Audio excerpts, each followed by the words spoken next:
Greetings, my name is Joe Bustillos. I'm going to be your course director for this class. Welcome to EDM 532, ETC, Emergent Technologies in a Collaborative Culture. Just a little bit about myself. Like I said, my name is Joe Bustillos. You can refer to me as Mr. Professor. I'm not a PhD or an EDD, so we got that covered. My background, I've been working in technology almost accidentally when I took a job in '79 for one of the local phone companies in California where I'm from.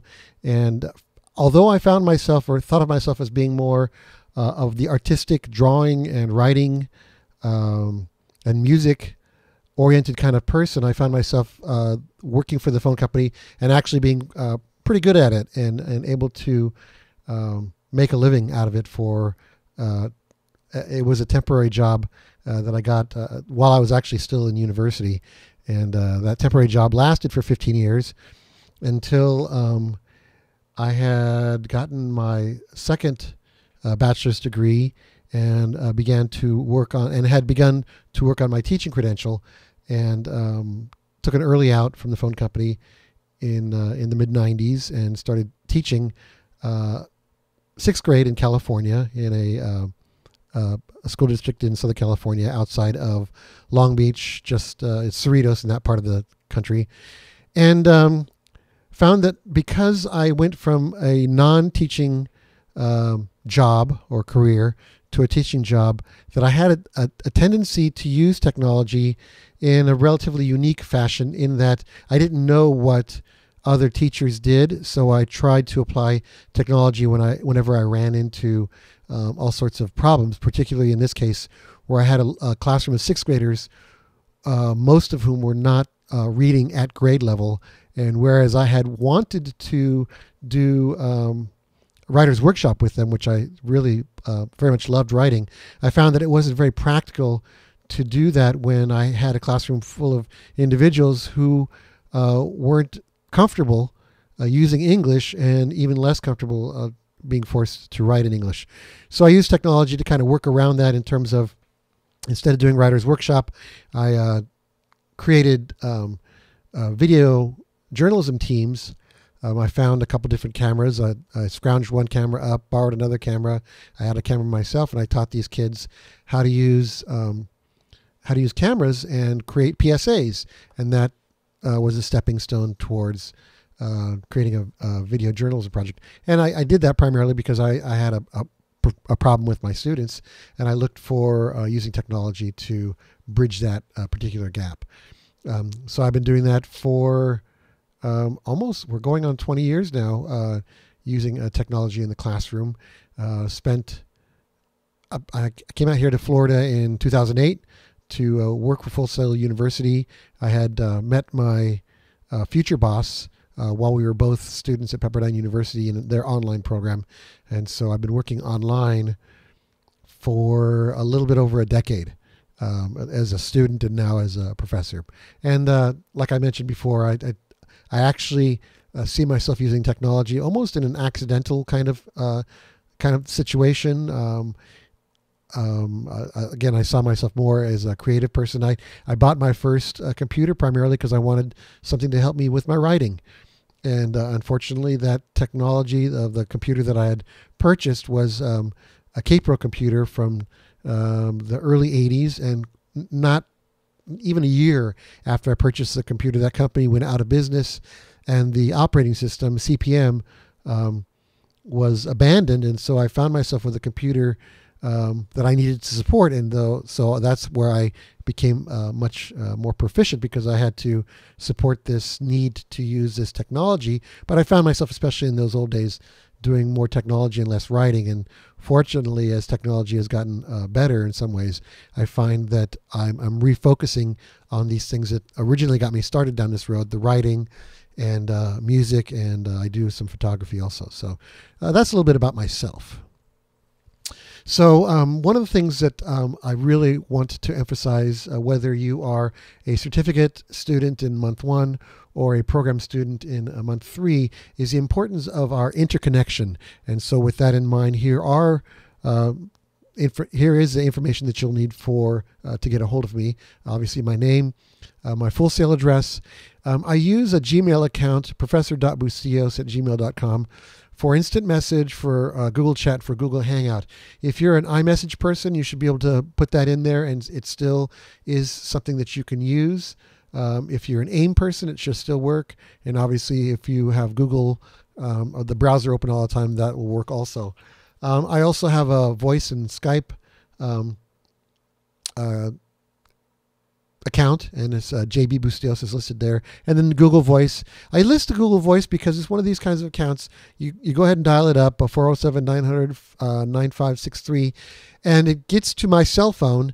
You got to give me a little bit of time when I'm answering the cell phone, and obviously you need to make sure that you say your name very clearly, and then I could pick up the call whether I'm in the office or whether I'm working from home, as we tend to do, kind of going back and forth. And so that allows for something that's online hours. I just want to make sure that I comment on that. If extremely variable, I have put a calendar in FSO. There's literally a calendar activity.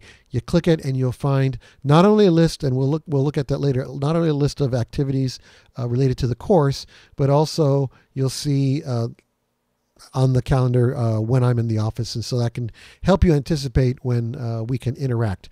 But the best part about this also is that, unlike traditional education, which I did for many, many, many years, especially traditional university education, where you had if it's the evening, which most master's classes, because most people doing master's classes usually are fully engaged in a full-time job during the day, and so they're studying at night or on the weekends. Usually you have that one course, that one lecture once a week, 3 hours, staring at the back of someone's head, listening to somebody lecture for 3 hours across the room, and then you leave, and then everybody kind of just disappears. And then you have virtually no interaction with most of the other people that you're probably in the program with. And then you forget about what's going on. And then a couple days or a day before the lecture, you cram whatever activity was required. And then you do that week after week for 14 weeks. What we have here with the online learning, and this is one of the patterns that I want to encourage for you, whether you're a certificate person or a program person, is to develop the habit of recognizing that this is something, this journey that you have embarked on is something unlike anything else you have ever done, especially if you've done traditional university education in the past, in that, well, it's compressed. It's greatly compressed. You have, instead of 14 weeks for a traditional semester, you've got 4. And so but that doesn't mean that we've dumbed anything down. It's just very, very intense, and it requires a great deal. And because it requires a great deal, we recognize that. And so this is why we allow for ourselves as staff members to try to be more accessible. So there isn't that one, 2-hour span on Tuesday and Thursday when you can contact your professor, drive across town again, knock on his office door and, oh, he's sick this week. Great. Unlike that, we have email, we have all these different instant message and video and desktop sharing clients where we can interact. But that said, there's also kind of a workflow that we're trying to encourage, and that workflow obviously would be, as you're working through, well, number one, you get all this information and you put it into your contact list, you put it into your instant message client, you put it into Skype, and then when you're working, you're an FSO and you're working and you have a question, bing, you read the instructions and you have a question, you look on your screen and you can see whether or not I'm available to talk to you. Okay. That's great. And then we're going to talk about later on about sharing information with each other, your classmates, because not only is it the best of online education is where it's not just you and I, where, I am greatly responsible, obviously, for the learning environment and the learning situation and how things progress. But what you're actually going to get in this class is your interconnection with each other and supporting each other. So if you run into a question, you look and see if I'm online. Well, number one, you read the instructions and then you read them again. Make sure that you didn't just skim and skip over stuff. And then if I'm not available, especially maybe there's a classmate that you can ask the question of, either through email or instant message. And then once you got, then hopefully your question has been asked almost instantaneously. You're no longer limited to this kind of school is only at the university kind of mindset, or school is only on Saturday when I cram because that's the only time I've got to cram. But school becomes very ubiquitous or learning actually becomes very ubiquitous, where you're doing your day-to-day job, right? You're doing the 40-hour or however many hours you put into your career. And then what you're working on, what you're doing at work, is also probably something that you'll be thinking about in what we're studying, and it begins to reflect back into the day that you're doing stuff, and it kind of, oh, we talked about that in class. And then you find yourself not only talking to me, but talking to each other. And that's what, and this is even in the title of this course, collaborative culture, where it's just not a fancy word. It's literally the best of online education. In my opinion, the best of education is not me, the professor, dumping information on you and making you take a test, and so at the end you get a grade, and in the end you get a diploma. If that's all you get, that's not enough. What you should be getting is you, the learner, going from not being comfortable with something or not being conversant or not having mastery to working with a group of other individuals who are on the same journey with you, moving towards this role. And it's sociological, where you go from being an outsider to being somebody who is comfortable working with these tools, talking about these subjects, to the point where you become the master. And I mean, literally, that's the name of the program, right? It's a master's program where you go from being a learner to being a master. But it doesn't happen because you read a book. Because if that were true, why go to university? All this information is on the internet. Why do this? Well, because it doesn't work. Education doesn't work as an information dump. It's literally a sociological community, a journey that you are taking, you have embarked on, where I am your guide, I am your coach, and then your classmates are on this journey with you. And quite frankly, because I do get a lot from your questions and from the interaction, I'm encouraged, you're encouraged, and we all as a group move forward. And that's the process that we're talking about. And this is one of those courses for you guys who are program people. Last month you talked about how people learned and the process involved in that. This month we're going to talk about in some ways the environment in which we are going to take this journey, the online environment that we're going to take this journey in. So quite frankly, this class is about exploring online tools and how to work together in this online environment. And like I said, you may have experienced online learning in the past. Unfortunately, so many institutions think of online learning only in terms of the bottom line, thinking in terms of, okay, we're running into budgetary problems. So why limit ourselves to the students that we can gather who live in our literal neighborhoods, who live in our city? Let's grab students. And literally, one of our professors this morning, Dr. Bedard, who you will hopefully get a chance to interact with over the course of, if you're a program student. Literally this morning, I think she had a student in Saudi Arabia at the same time working with another student in Australia, all at the same time. This morning, this is the nature. Well, so some of the decision makers have seen this and go, yeah, this is great. But what they end up doing is they take the 3-hour lecture that I talked about and they videotape the guy standing across the room, 3-hour lecture, throw that on a website, take the printed syllabus, make a PDF, throw that on a website, throw in a couple tests on the website, and then say, okay, that's online learning. And quite frankly, that is the lowest common denominator. That is not what real online learning can be. Online learning, because it's expensive, because it's not easy to do in terms of acquiring the technology, having the kind of tools that we need, having a computer with a camera, having a good microphone, having a good internet connection. All these things are expensive and not easy to do. And for those of us on the end of creating these programs, it's a lot of work. But what's the value in it? It's this ubiquitous educational environment that I was talking about, where you are doing your 40-hour career stuff, and you're doing the job, and you're thinking about what we talked about in class, and then when you get a free moment, if you've got an iPad and you're able to access the platform or access some of the websites we talked about, you might be, instead of the crazy person playing Angry Birds, you're the crazy person going, okay, I remember this article that I read or this tool that we talked about, and you start investigating and exploring, and then when you have, you're not in that teaching environment or the environment where you can more freely interact online, you might see your friends online who are in the class that you're taking, and you start to explore and talk about this this is what a discussion board is really meant to be. It's not meant to be a tool for me to test you and make sure you learned what it is that I'm trying to tell you. It's an exchange. It's a process of going from I'm uncomfortable, I don't know this thing, to I'm learning about this thing with my friends, to I am sharing this with my friends, to I can now help my friends with this thing that I didn't know about before. That's the process. And that's how we go. And that's the best of online learning. And so who is this for? If you're a K-12 person or an upper ed person, yes, this can be something that's going to benefit you in your academic situation. In industry, this is really important because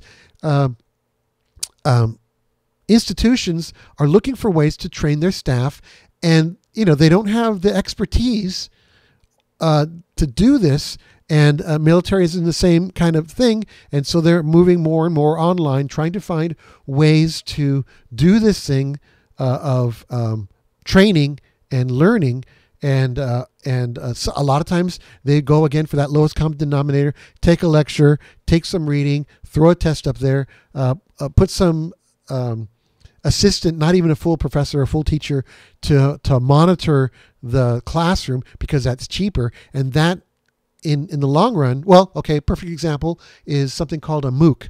And I really should look up what that really stands for. I know it's multiple online something environment in it. And really what it is you've got schools like Harvard and Stanford and organizations where they're taking some of their beginning courses or their introductory courses, and they're making it available online for free.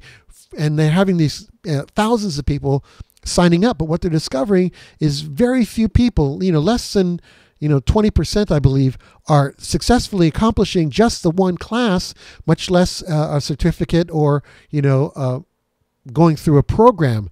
And the reason is because they're not allowing for this collaborative experience. They're throwing data up on the wall and saying, okay, if they're looking at the model of education as a data dump.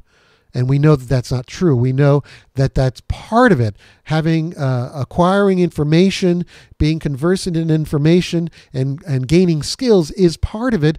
But part of what makes this real is that you do this with a group of other individuals that are on the same journey. And so that's how this applies. So what are we trying to accomplish in this? This course, we're going to look at these tools, but it's not enough for you to go, okay, checkbox. Okay, I did this tool, I did this. We want you to stretch yourself. Whatever is your comfort zone from when you began, before this class began, to by the time you approach these tools, we want you to stretch yourself. We want you to explore. We want you to experiment. There are very specific things in the assignments that you need to accomplish, but within that structure that we're asking you to work with, we want you to have the spirit of exploration in it. So if you find that you're good at something, you've used Prezi before, so you know all about Prezi. Well, then don't use Prezi, or explore Prezi in a way that you've never done before. So again, it's one of these sorts of things. It's not about, and here we are. We've talked about this. Those of you who were program people before, this is not about a grade. This journey is about, like I said, going from not knowing, not being comfortable, to eventually becoming a master. Well, you only do that when you recognize the need to explore and to push yourself. And the good part is, because you're doing this with your classmates, it's going to be a much better experience. So let's talk really briefly about certificate versus program versus IDT / EMDT. Certificate and program, in terms of the actual curriculum and the assignments in the class, is virtually the same. The first, 1.1, and we'll do a brief walkthrough in a minute or two. 1.1 for the certificate is the same as 1.1 for certificate is the same as for program 3.1.1. So it's virtually the same. So you don't have to worry about that. There's one assignment for the program people and 4 assignments for the certificate people that are not uncommon. And we'll talk about that briefly when we get to it. But it's virtually the same kind of things. The difference obviously being program folks, you've already been on this journey for 2 previous classes, and certificate folks, you're jumping into it kind of on the deep end. And with that in mind, I would encourage you guys as much as possible when we're meeting together in our class sessions and when we are, you have questions, get each other's information so that you can share. And one thing that I did mention actually to other staff members here at Full Sail is that we learned a long time ago in elementary ed, and I know you guys, or even just in public ed, is that when you isolate different groups of learners, a lot of times you end up with kind of problems that you wouldn't have otherwise, meaning that sometimes when you have a school environment where you have older students and younger students, sometimes if you encourage this and if you model this, the older students will take responsibility for the younger students and encourage them. And in encouraging them, the younger students obviously benefit from learning the ropes quickly, and then the older students benefit by this process of teaching, and then it kind of emphasizes the learning. And so between the certificate and program people, I want to encourage that. I want you guys to be to share information as much as possible, because that really makes this a much better experience. IDT versus EMDT, that's going to be moot pretty soon here. But what it is a program was originally called Entertainment, Media, Design, Technology, or Education. Sorry, Entertainment. Huh.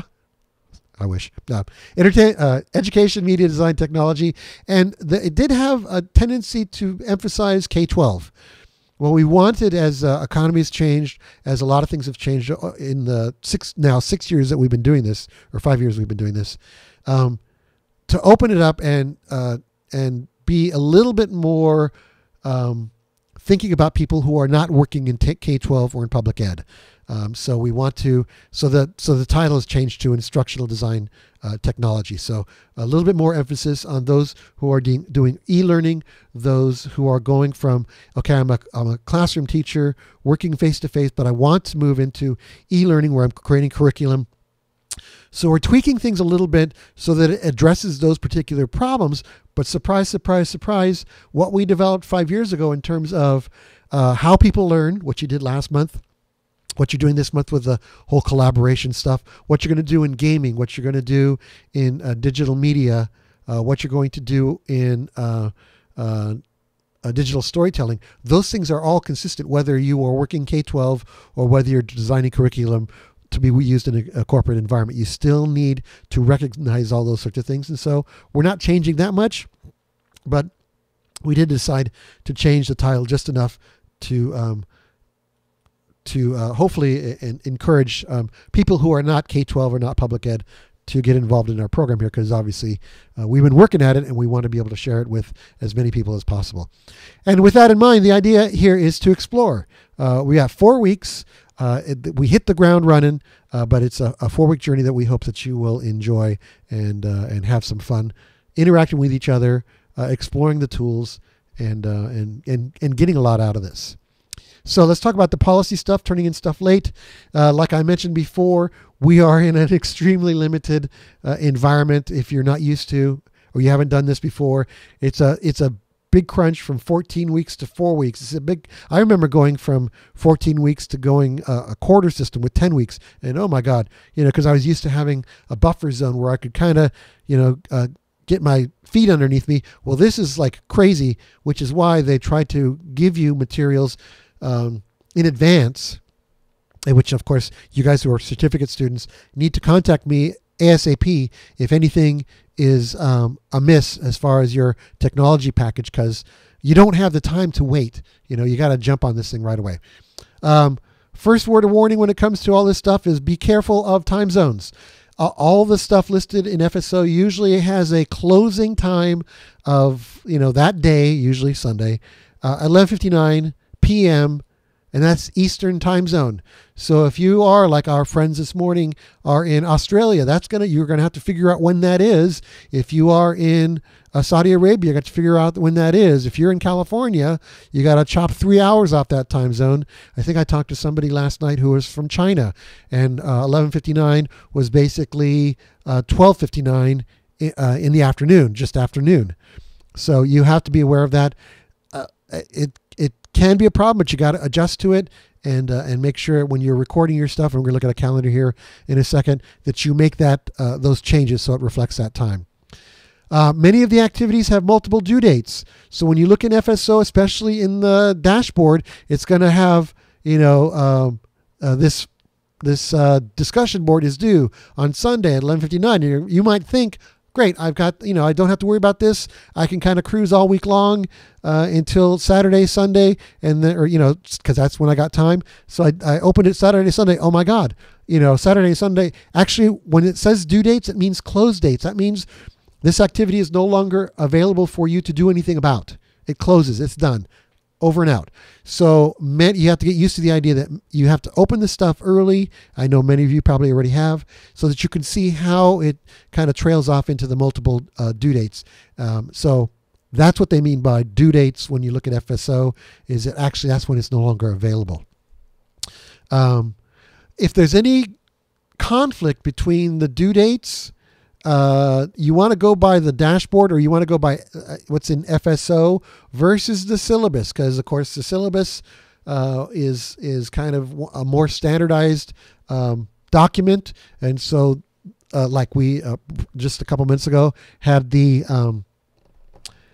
Thanksgiving break. Well, if I had something originally written down that it was due on Sunday, and then of course with Thanksgiving week it couldn't be due on Sunday because you guys had a break from Wednesday night until Sunday, then we had to scramble and change that. Those sorts of changes will be reflected in FSO, so that's the more current version. And so these are the sorts of things you need to be aware of in terms of working with this whole turning in assignments. So what's the official late policy? The official late policy is that having given you an idea in advance of when everything is going to be laid out, you being the responsible, mature adult should find some tool to lay out your responsibilities so that you're not surprised by anything in terms of due dates. And then as you go through your weeks, if you find, suddenly your boss, calls you on Tuesday night and says, oh, by the way, the president of the company or the superintendent of the district wants you to do a presentation about that thing that we talked about, that we said we want to talk about in 3 months. Well, you've got the next 24 hours to get it done. And so consequently, you don't have time to, you got to kind of have to, it's your job. So you got to kind of shove aside for that day, your full sale responsibilities. Well, if that happens to you, jump on the email, tell me, oh my God, something just came up. I'm going to be late with assignment 3.1.1. Okay. Or I'm going to be late with the first posting of 3.1.1. And then of course you explain why. So that's actually the first requirement. So if you do that, then what ends up happening is that you've got a 3-day, we can kind of push out due dates 3 days.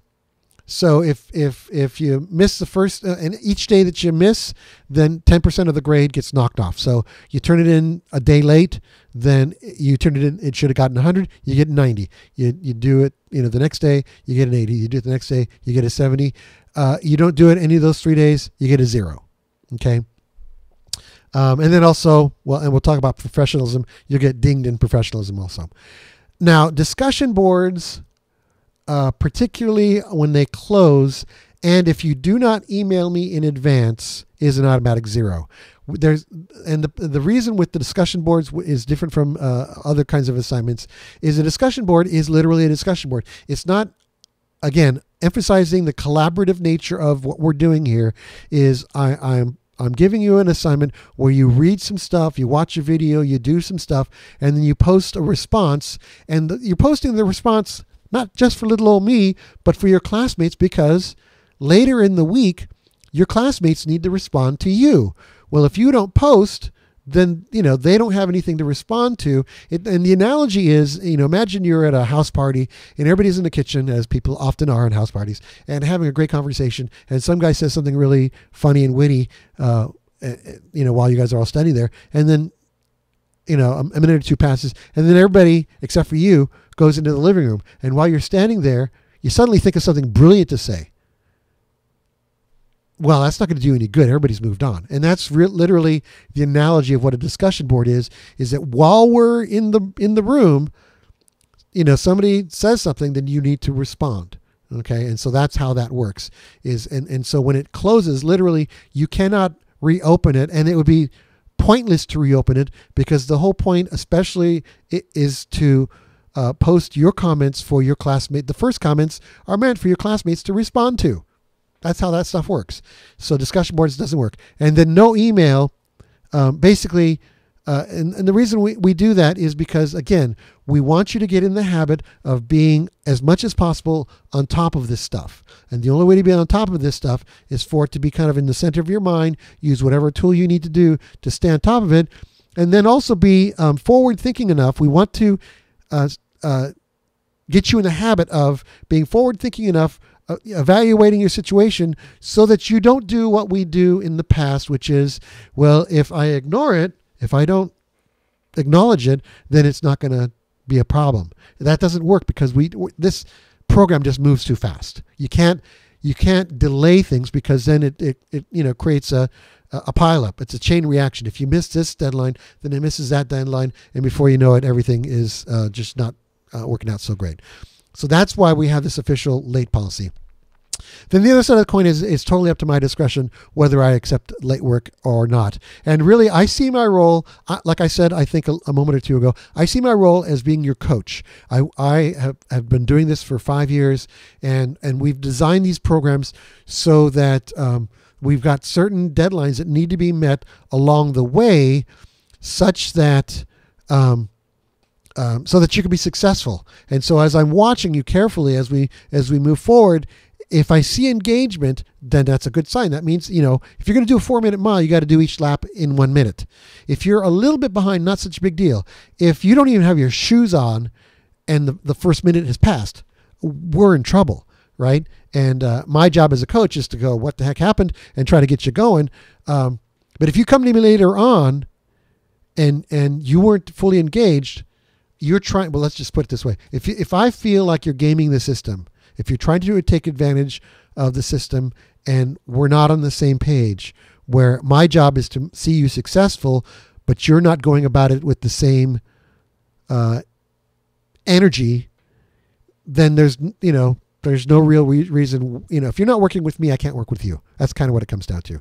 So if I see you working at it, engaged, responding to stuff, then that's a good thing, and I'm going to help you, but I can't do certain things, and so we do have to live within the limitations. And a lot of the reason why is because of human nature, and I should be the poster child of this thing, because if you were to talk to anybody who has known me over the years, I am deadline challenged.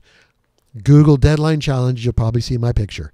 And so I work at it, and I want to emphasize that you work at it so that you can be successful, so that you can get the job done. Human nature is such that if we didn't have deadlines, you would take weeks and weeks and weeks to get through this. Most of you. Some of you would probably just be done in like 3 weeks. But for the vast majority, it would take a few weeks. And then there are some of you like me who would spend the rest of your life.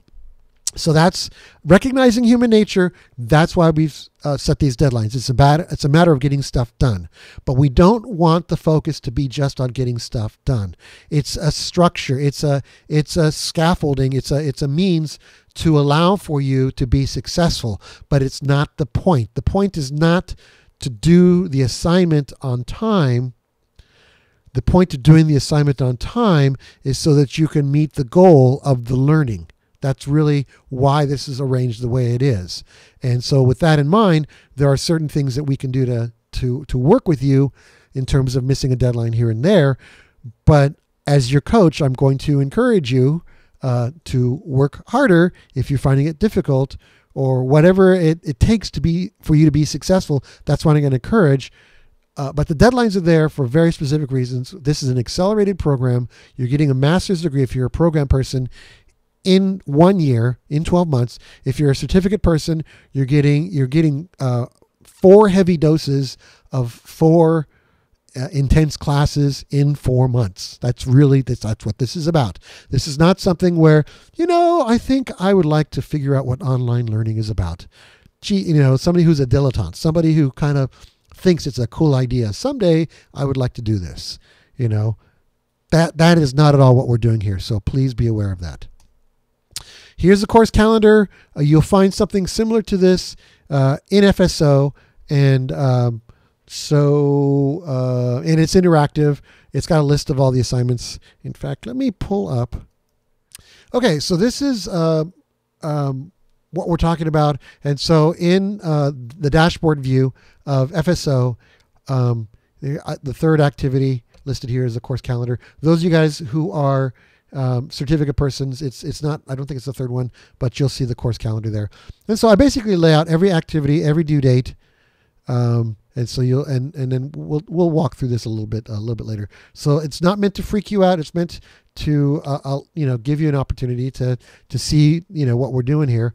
And then I'm using Google Calendar to share when things are, and then of particular interest is the online hours. That's when you can get a hold of me, basically, or you can anticipate, because obviously if you've got that contact information plugged into your different clients, then you'll see when I'm online, because sometimes I'm online when it's not listed on the calendar. Okay, so that's the calendar. More policy about professionalism. What is that activity, professionalism? Well, professionalism, to use a public ed equivalent, is your effort grade. What happened was sometime in the past in Full Sail, particularly in classes like recording arts or the film classes, you learn how to use the tools, and you could be very, very good in learning how to use these tools and be getting A's in learning these tools. Well, it was very important for Full Sail that they had internships. And so quite often as part of your class, you'd go out to the job site, a film or a recording studio, because that's part of the learning process. But what they were discovering is that there were students who were really good with the knob twiddling stuff. They had good grades, but they didn't have the skills, part of the skills of being successful in the studio or on the film set. They were late. They expressed a bad behavior.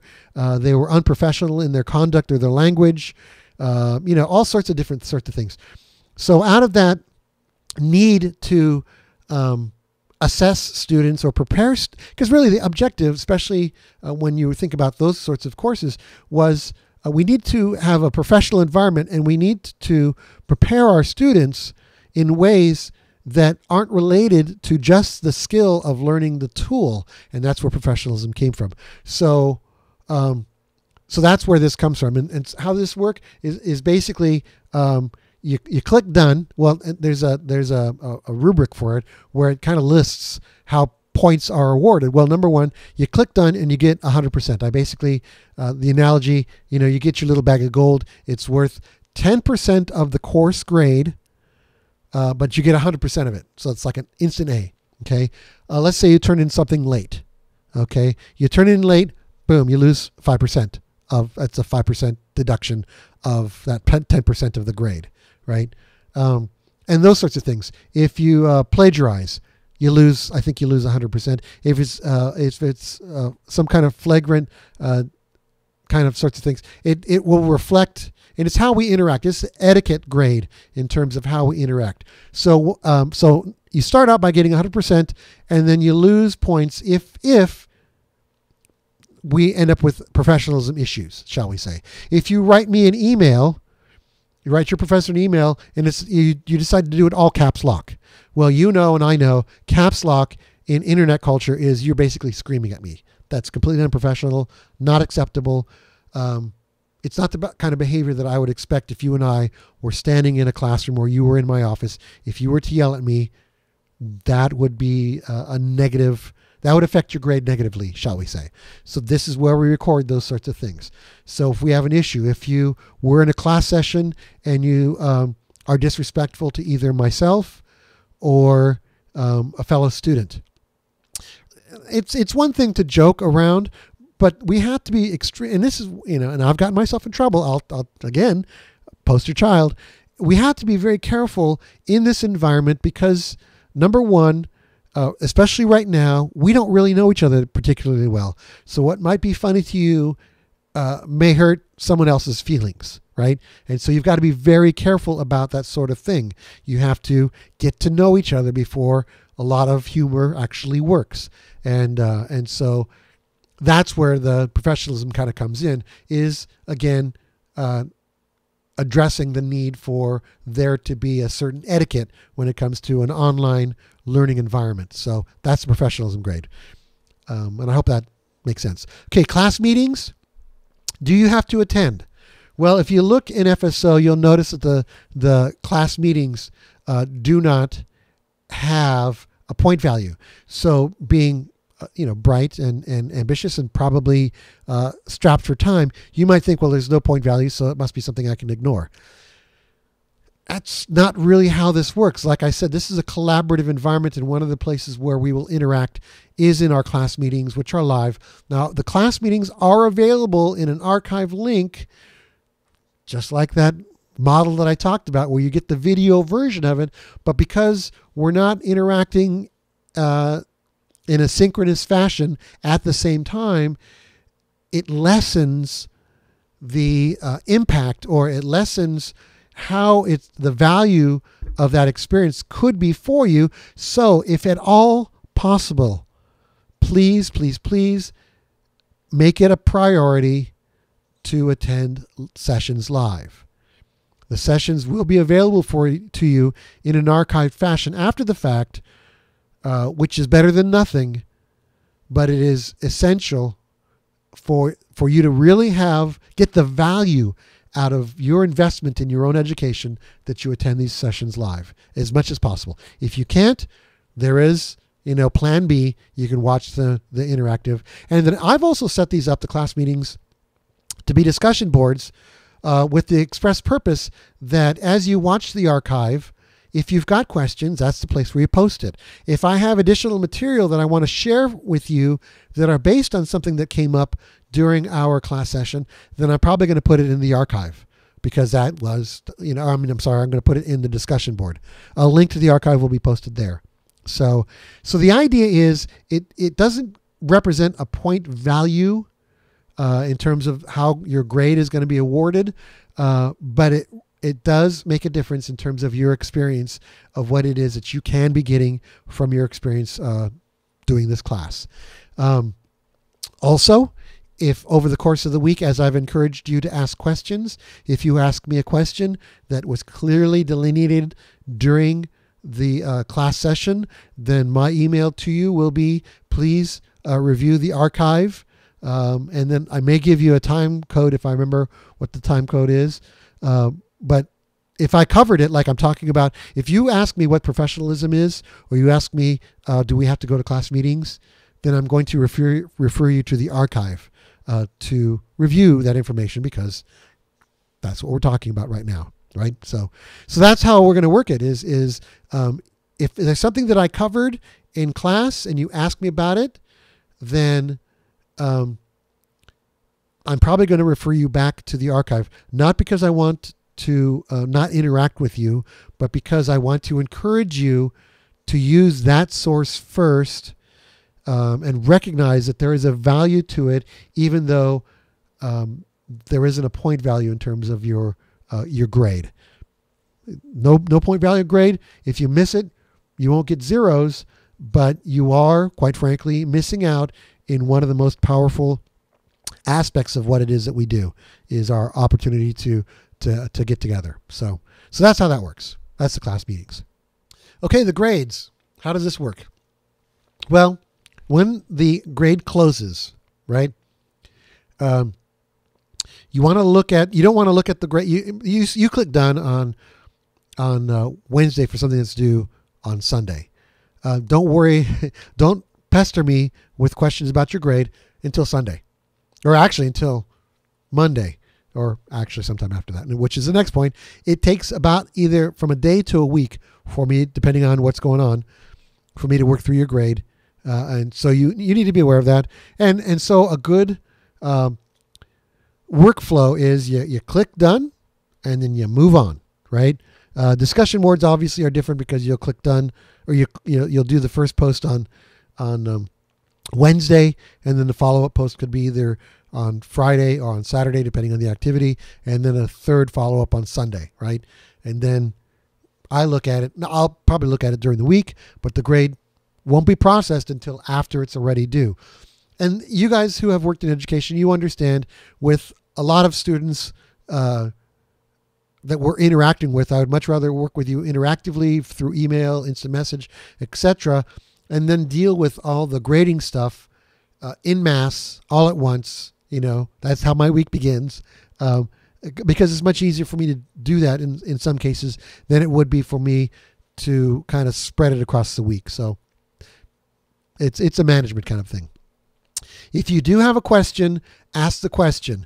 It is possible that I've missed something. And so if you look at your grade and it's a 10 and you know that you got everything done, ask the question, point it out to me, because I'm only human and I may have made a mistake. And quite frankly, it could be that I meant to do 100 and that last 0 didn't show up.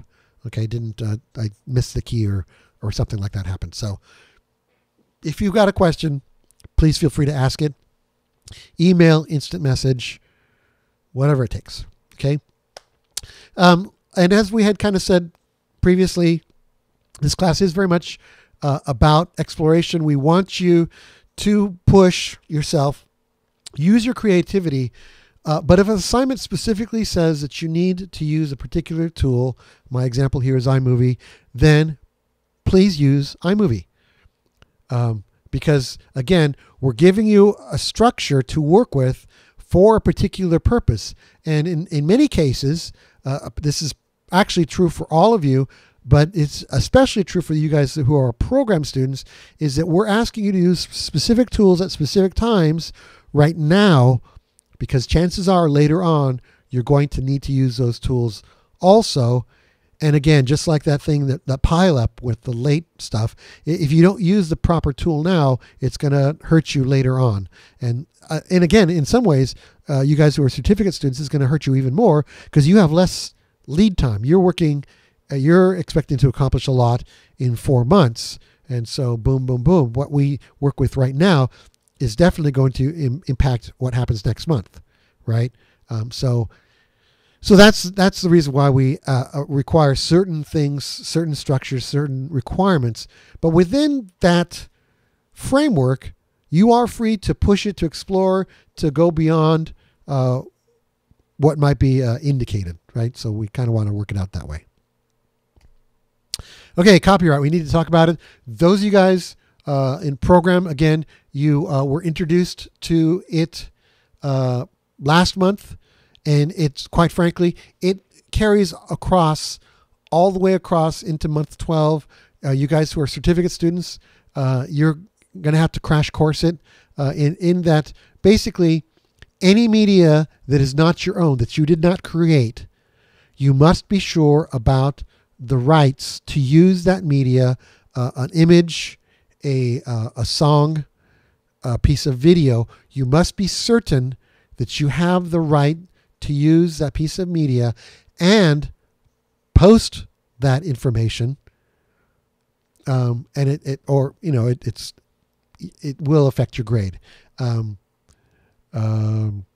So that includes understanding what Creative Commons are, and then you also, if you create, like I said, if you create your own stuff, then it's a lot easier. But you also, we're not going to assume when we see your video that the image is something you created. You must get into the habit of, all photography, all images created by, Vicky Suter, 2013. And just in the end credits, it needs to be posted there.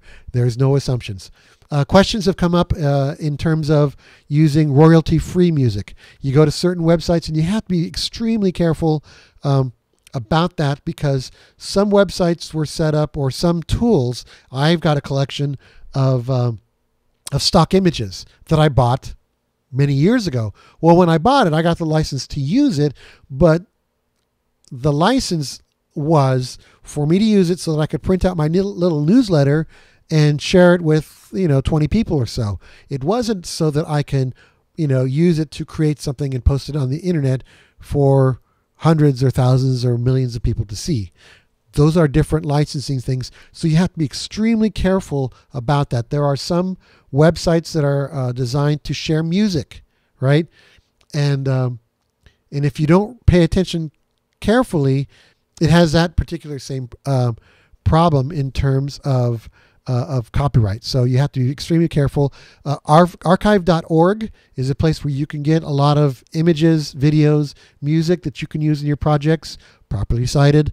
And then Flickr.com/Creative Commons is another place that you can get that information from. Copyright.gov is a place where you can get information if you create your own stuff and want to go the full measure of getting full copyright. And then creativecommons.org, I believe, is where you can literally, they've got a little process where you can sign up and go ahead and sign up, and it'll walk you through the process of creating a Creative Commons license. I will post additional information in the announcements about this. Plagiarism is a very, very different sort of thing. And so it's basically mostly academic, and in the simplest terms, it's where you use information without and pass it off as your own without properly attributing it. In academia, if you quote somebody, you must attribute it. You cannot quote whole sections. Well, and that's a problem. There's a thing called self-plagiarism, where if you created something for a previous course or a previous class or previous assignment, you cannot reuse it, and that's considered self-plagiarism, because we want and we expect you to be creating new things as you go along in this coursework that you are now doing. Okay, so let's talk about the weekly activities. Obviously, we have a class session every Tuesday, and then we have discussion boards. And like I mentioned earlier when we were talking about the due dates and late assignments, that discussion boards are spread across, there are multiple, not due dates, but multiple activities. So the first post for the discussion boards usually is on Wednesday, and then one of them will be on, the second post will be on Friday, and then for another discussion board, the second post is on Saturday, and then for all the discussion boards, it generally closes on Sunday. Assignments tend to be variable, well, tend to be Sunday, but there's a few instances which we'll go over in which the due dates are on Sunday. So I did post, let me go ahead and pull that up. So in our calendar, it does list all the assignments kind of in a way where you just basically, you see them as they fall in order. Those of you who are certificate students, yours are 2-digit numbers, not 3-digit numbers. So yours is 1.1 and 1.3 and that sort of thing, and 1.2. And then we have the calendar here, and you can see the multiple due dates. I have a calendar I've set up with this stuff, so it's a little bit easier to see. In this first example, the 3.1.1, the first discussion board due on Wednesday, and then the second post due on Friday, and then it closes on Sunday.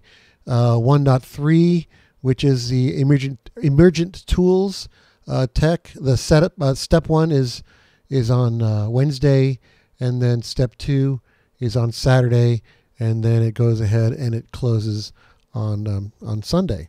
So, and then 3.1.2, which for certificate students is 1.2, basically just it has a single due date of being on Sunday. So that's how that pretty much runs for a lot of the assignments. Is it starts and then and then you've got to kind of revisit it over the course of the week. And so let's do a real quick walkthrough, make sure that we understand how this stuff works in using FSO, the Full Sail platform. So here, this is a dashboard view. Dashboard view has everything kind of organized by the due date, what we should call it the closing date and not the due date. This is when these activities close.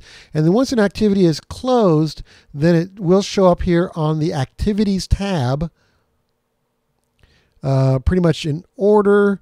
So here are the current events, and then once we have stuff that expires, and they'll be down here. I'm not using upcoming activities because basically I have everything opened at the very beginning of the course. And so how this works, professionalism, course overview, and the calendar, those are, no points. Well, the professionalism, hopefully you've clicked it and we got that signed off, as we said.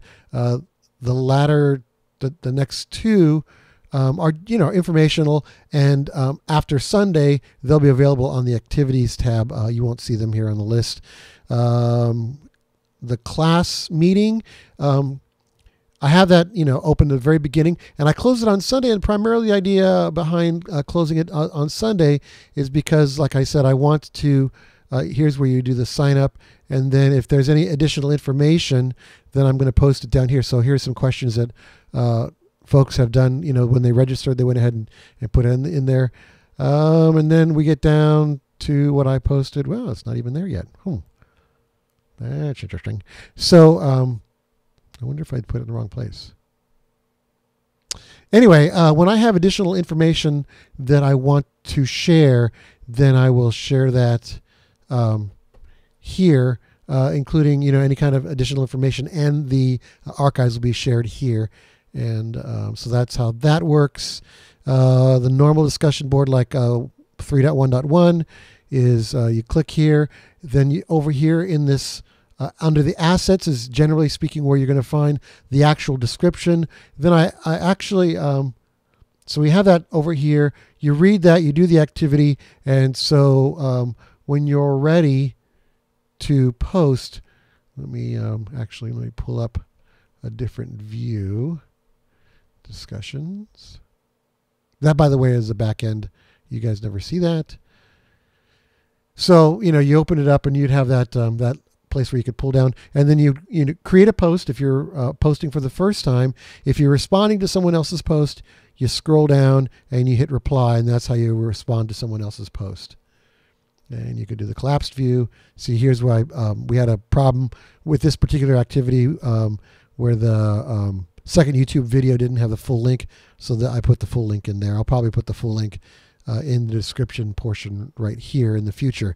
Now, after the very, very first time that you respond to a discussion board, when you come back to it later on in the week, so 1.1 or 3.1.1, when you go to respond to it on Friday, you won't find it in the dashboard because you've already clicked it once. So you'll have to go to the activities, and then under the activities, you go ahead and click it and do the response feedback kind of stuff. And that's how that particularly runs. Like I said, multiple postings for discussion boards. And then for assignments, you have just the one-time deal with assignments. So the personal dashboard is an assignment. Here's a description. And then I have some additional information that I added here. And then below, in this view, because I'm a course director, I don't have the Done tab or where I would upload the information. You'll have that available for you to click on, and that's how you upload your information into FSO. So when it comes to discussion boards, one thing that we don't want to do is we don't want, when you do the response discussion boards, is it's of minimal value to do what Dr. Rep calls the grandma response. And the grandma response is you read someone else's work and you more or less do the virtual, oh, he's such a sweet boy, that was a really nice job. That's the grandma response. So what we're encouraging you to do is this thing called the RISE model, and I have the URL here, the www.risemodel.com. And this is an idea that was developed by a EMDT graduate who is also now a staff member. Actually, she's moved on to a different program, but it's Emily Ray's creation. And the idea here was, again, as the website here expresses, is to give meaningful feedback. And again, the idea is to give you kind of, like I said earlier, a structure upon which to create your feedback. So the RISE model, reflect, inquire, suggest, elevate. So you're not just responding, the virtual pat on the head kind of response to a discussion board, but what you're doing is you're interacting, you're engaging, you're doing more than just nodding your head, because the whole point of a discussion board is to create a sense of conversation, is to allow for there to be a meaningful interaction. And it's also, if you find, it's not just meant, you want to be polite. If you disagree with someone, it needs to be meaningful. And the whole objective when we do these kinds of activities is to help each other learn and help each other kind of, take a step forward. And so if someone misses something and you've got a suggestion, which is step 3 of our 4-step process here, then you make the suggestion. The idea is we want a constructivist critique. Well, a critique does mean that, if there are any errors, then it's your job as a classmate to help your classmates recognize anything that they may have made a mistake on, and then without it being personal, just kind of offer your point of view, and of course, take it to the next level. And that's one of the models that we want to encourage you to use when it comes to creating your comments in your discussion board. One thing that I did not emphasize in my introduction here is that when it comes to discussion boards, it is recommended that you use APA formatting in your references. So if you are citing some piece of, you've read something, you went through something, then it's important that you just, it's the style can be conversational, and you are not required to speak in third person singular, which is the formal APA formatting.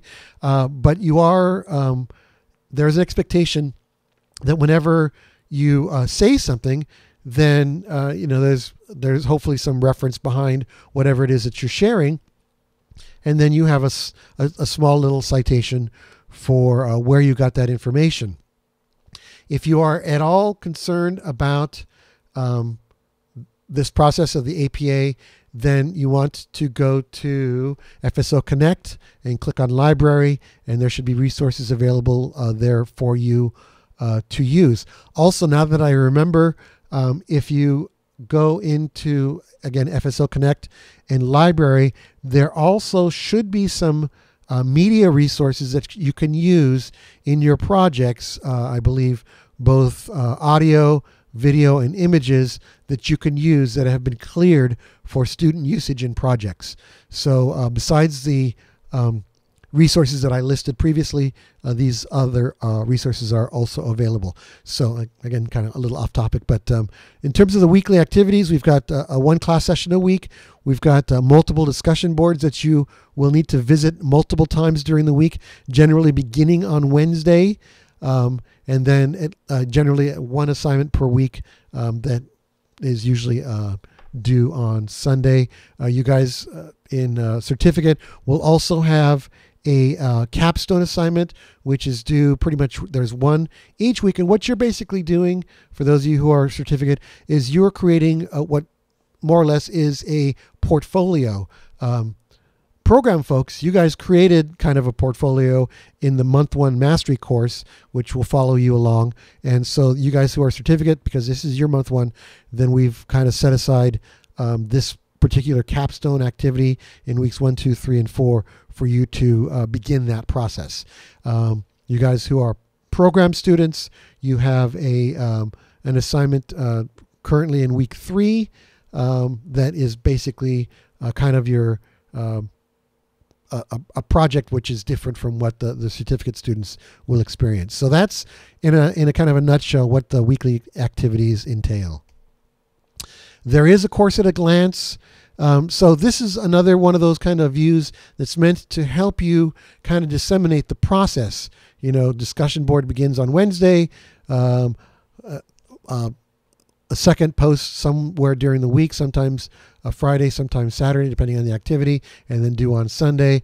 Activities generally due on Sunday. And then, so that kind of shows how that develops, which is similar to the view that I created here when I posted the calendar. This is another way of looking at it. And then here is another way of looking at how the assignments flow across. So again, the suggestion really is that use whatever tool works best for you. You're not required to use anyone. And what we're trying to do is help you visualize what is expected of you over the course of this 1-month course, and to develop the habits which are going to serve you, whether you're a certificate student doing it for the next, the 4 months, or a program student where you're going to be at it for a year. The sooner you get into this habit of, reviewing the course materials, reviewing the weekly assignments, and then step by step working through the assignments, getting your connection information from your classmates, the better the experience is going to be for you. Which leads us to my final comment as an introductory comment is I want to just kind of talk about communities of practice. And so, what is a community of practice? Community of practice basically is any group of individuals that are banded together to accomplish a particular task or a particular vision, and it can be with an undefined ending, or it could be something that's ending after this next year or this next month or whatever. It's basically what I've been describing as collaborative earlier on. This is what you are creating in this program, is those of you who are together this month, particularly in the program group, because I taught the month 11 class. Okay, and in the month 11 class, I can tell you that many students, if not most students, at that point are extremely tired, because this is a very difficult thing that you are attempting to do. They tend to make it over the finish line, to use my sports analogy again, at this point, because they want to graduate in month 12 or after month 12 with their friends. They have created this collaborative community where they're interdependent. Everybody knows everybody else's jokes, and you're very familiar, and you're supportive of one another. My own experience doing online education as a student, getting my master's degree and working on my doctorate, I can tell you when I did my master's over 10 years ago, over 10 years ago, I'm still very close friends with 2 or 3 of the folks that I started this process, over a decade ago, and some of whom we never lived in the same end part of the country. One of my best friends at the time was here in Florida, and I was living in California. And then when I moved, sometime before I moved here to Florida, he had moved up to Wisconsin. So we're still separated by distances. But you create this team, this cadre that enables you to succeed. It very much is one of these sorts of things, one of the powers of what online learning can afford you. And it's really not limited to online learning, but the best practice is this community practice. And this is one of the things that we're going to explore. And it could be informal. It could be just it could be a reading group. It could be we've had examples of grade level groups getting together at their district office. That's a community of practice, because you're getting together, you're sharing information, you're supporting one another in your difficulties and that sort of thing. And it's built around this common need to support one another as you are doing your job. It's not obviously limited to the K-12 space. It can be well, here's an example here. Is whenever you are in a support group, then or a discussion board online, these are communities, and quite often, depending on the type of communities. I'm sure you guys have heard of the website called Reddit, or previously there was a website called Dig, and these sorts of websites people frequently visited to centered around things that they really cared about, and so that is a community of practice. Very informal. In the old days, when I first started working in technology or messing around with these toys back in the early 80s, we would call these things user groups. And so, a group of individuals would get together oftentimes about once a month, and they would share their struggles, they would share their accomplishments, and ask for support. It's ironic, Apple, Steve Jobs and Steve Wozniak met at a user group, the Homebrew Society, and I believe they met, it was in Berkeley, I think. But there's immense power in that. And when it comes to online learning, it's one of the most powerful things that one can be involved in.